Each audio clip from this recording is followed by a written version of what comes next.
Pagi kita berjumpa lagi dalam PDPR untuk Ogos minggu pertama. Kita akan sambung apa yang kita belajar dari minggu lepas, iaitu kita dah belajar gerakan linear 11.1 gerakan linear.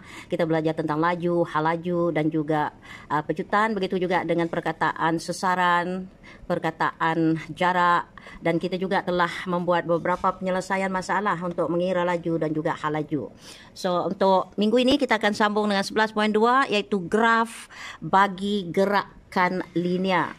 Jadi yang ini kita akan lebih belajar tentang apa? Tentang graf ni ya. Jadi kena sabarlah kita belajar juga sebab dia masuk dalam silibus dan dia ada kaitan dengan SPM. Okey.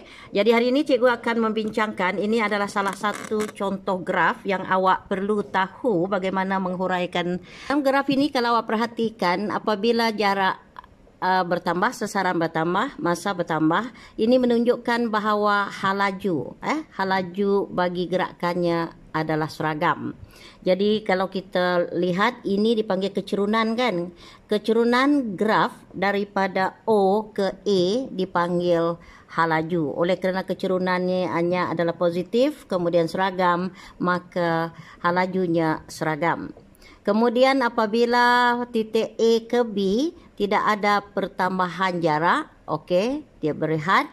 Jadi hal laju di sini apa dia? Sifar, sebab dia tidak bergerak.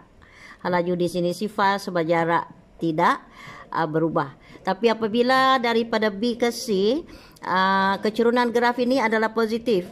Jadi dia telah menambahkan hal laju dan hal lajunya adalah seragam.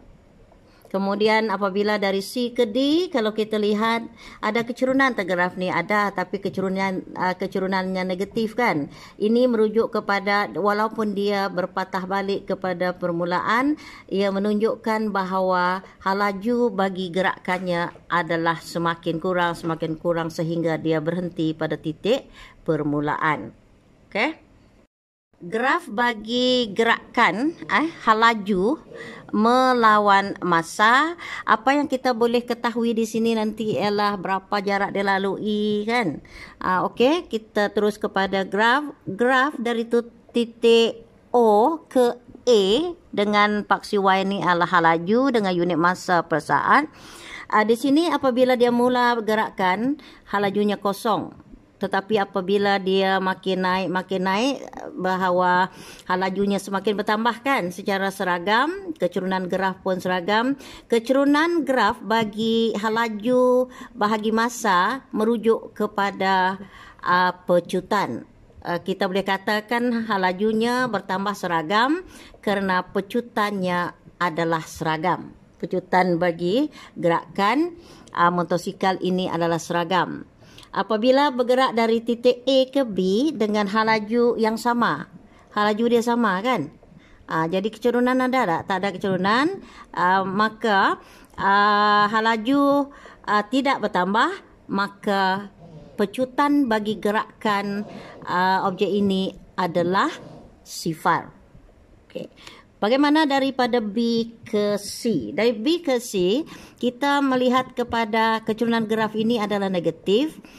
Kecerunan graf merujuk kepada apa? Merujuk kepada apa? Hal laju atau nyah pecutan berlaku. Hal laju berkurang seragam, maka berlaku nyah pecutan seragam. Okey, dia ditandakan negatif. Jadi kita sebut dia nyah pecutan. Ada pecutan di sini sebab hal laju berkurang seragam. Kemudian apabila titik C ke D, ya hal lajunya sifar kan. Hal lajunya sifar. Ini menunjukkan bila hal laju sifar, dia telah berhenti. Dia telah berhenti.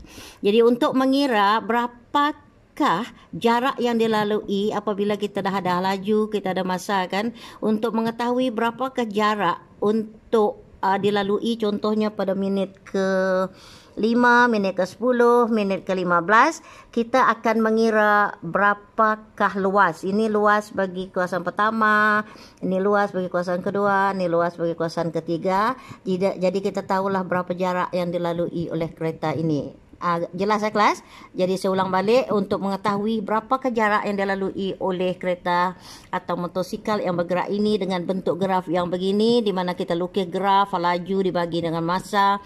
Jumlah luas di bawah graf menunjukkan berapakah sesaran pergerakan laju pergerakan bagi motosikal. Sementara kecerunan graf bagi graf laju per masa menunjukkan pecutan. Ini pecutan positif, ini tidak ada pecutan, iaitu pecutan sifar. Yang ini adalah pecutan negatif atau pecutan. Jadi itu dia bagaimana graf mentafsirkan gerakan sesuatu objek.